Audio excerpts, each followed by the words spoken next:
সাতপন্থীদের সকল কার্যক্রম নিষিদ্ধ ঘোষণা করা হোক। সরকারের কাছে নিম্ন বর্ণিত দাবিগুলো পেশ করা হচ্ছে। নাম্বার 1, 2018 ও 2024 সালে টঙ্গীর ইজতেমার ময়দানে এই নৃশংস হত্যাকাণ্ড সহ নানা সন্ত্রাসী কার্যকলাপের দায়ে সাতপন্থীদের সকল কার্যক্রম নিষিদ্ধ ঘোষণা করা হোক। নাম্বার 2, 17 ডিসেম্বর 2024 যে নৃশংস হত্যাকাণ্ডে জড়িতদের দ্রুত গ্রেফতার ও দায়েরকৃত মামলার যথাযথ নিরপেক্ষ তদন্ত সাপেক্ষে অনতিবিলম্বে বিচার করার জোর দাবি জানাচ্ছি।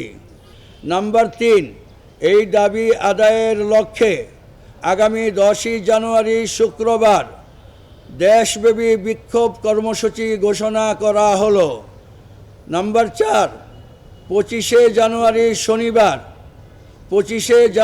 2024 শনিবার দেশের সকল পর্যায়ের প্রতিনিধিত্বশীল আলেমদের নিয়ে উলামা সম্মেলন করার ঘোষণা করা হলো।